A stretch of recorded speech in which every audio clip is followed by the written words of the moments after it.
No എന്ന് പറയാൻ പഠിക്കണം. അതെ, എല്ലാ സമയത്തും നമ്മൾ യെസ് യെസ് എന്ന് പറയരുത്. ചില കാര്യങ്ങൾ നമുക്ക് ചെയ്യാൻ കഴിയില്ല എങ്കിൽ, നമ്മുടെ അടുത്തതില്ല എങ്കിൽ നോ എന്ന് പറയുക തന്നെ വേണം. പക്ഷെ അത് അഗ്രസീവായിട്ട് പറയരുത് എന്ന് മാത്രം. നോ എന്ന് പറയാൻ കഴിയാത്ത ചില ആളുകളുണ്ട്. മറ്റുള്ളവർ എന്ത് വിചാരിക്കും എന്ന് വിചാരിച്ചിട്ടാണ് ഇക്കൂട്ടർ നോ എന്ന് പറയാൻ പഠിക്കുന്നത്. സൈക്കോളജിയിൽ ഇതിനെ സോഷ്യോട്രോപ്പി എന്ന് വിളിക്കും. സോഷ്യോട്രോപ്പിക്കായിട്ടുള്ള ഒരുപാട് ഇൻഡിവിജ്വൽസ് ഉണ്ട്. അവർക്ക് നോ എന്ന് പറയാൻ ലൈഫിൽ കഴിയില്ല. പക്ഷെ അതൊരു വലിയ പ്രശ്നമാണ്. പരിശുദ്ധ ഇസ്ലാമിൽ ഒരു വാക്യമുണ്ട്, നമുക്ക് നമ്മുടെ ശരീരത്തോട് ചില കടമകളുണ്ട് എന്നുള്ളതാണ്. അഥവാ നമ്മുടെ കടമകൾ നമ്മൾ നിർവഹിക്കുക, നമുക്ക് വേണ്ടി ചെയ്യേണ്ട കാര്യങ്ങൾ കൃത്യമായിട്ട് ചെയ്യാം.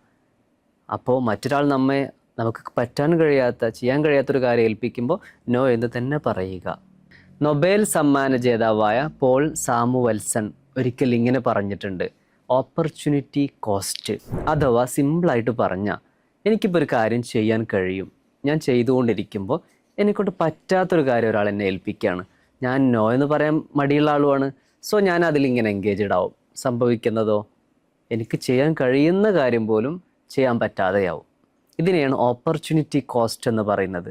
അത് നമ്മുടെ ലൈഫിൽ വരുത്തി വെക്കുന്ന അപകടം ചില്ലറയല്ല. സോ പറയേണ്ടിടത്ത് നോ എന്ന് പറയുക. എംപതറ്റിക്കൽ റെഫ്യൂസൽ അഥവാ നല്ല രീതിയിൽ ആയിരിക്കണം ഈ നോ എന്ന് പറയേണ്ടത്. ഇപ്പോൾ നമ്മുടെ കുടുംബങ്ങളോ ഫ്രണ്ട്സോ ഇഷ്ടമുള്ള ഒരു സുഹൃത്ത് നമ്മോട് പറയണ ഒരു കാര്യം നോ, അങ്ങനെ അഗ്രസീവായിട്ട് പറയാൻ പറ്റുമോ? ഇല്ല. നമ്മൾ എന്ത് ചെയ്യണം? സ്നേഹത്തോടെ, കരുണയോടെ, കാരുണ്യത്തോടെ കഴിയില്ല എന്ന് പറയുന്നതാണ് അവിടെ ഭംഗി. ഇതിനാവശ്യമായ ചില ആക്ഷണബിൾ അഡ്വൈസസ് 3 എണ്ണമാണ്. 1, നമ്മളെപ്പോഴും ചെയ്യേണ്ട കാര്യങ്ങൾക്ക് മുൻഗണന കൊടുക്കുക, പറ്റുന്ന കാര്യങ്ങൾക്ക് പ്രിഫറൻസ് കൊടുക്കുക. അതിനേക്കാൾ നല്ലൊരു മരുന്ന് രണ്ടാമത്തേതാണ്, പോസ് ചെയ്യാൻ പഠിക്കുക. നിങ്ങളോടിപ്പോൾ ഒരാൾ പറയാണ് ആ കാര്യം ചെയ്യൂ, ഉടനെ ഞാൻ ചെയ്യാമെന്ന് പറയാതെ ആലോചിക്കാം, നാളെ പറയാം, ഒന്ന് ചിന്തിക്കട്ടെ, ഇത്തരം വാക്കുകളിലൂടെ ആ കാര്യത്തെ പോസ് ചെയ്യുക. എന്നിട്ട് ആലോചിച്ച ശേഷം നോ എന്ന് പറയാം. എസ് എന്നാണെങ്കിൽ എസ് എന്നും പറയാം. 3ാമത്തെ കാര്യം ഇത്തിരി ആത്മീയമായ കാര്യമാണ്. നമ്മളെല്ലാം അള്ളാഹുവിൻ്റെ സൃഷ്ടികളാണ്.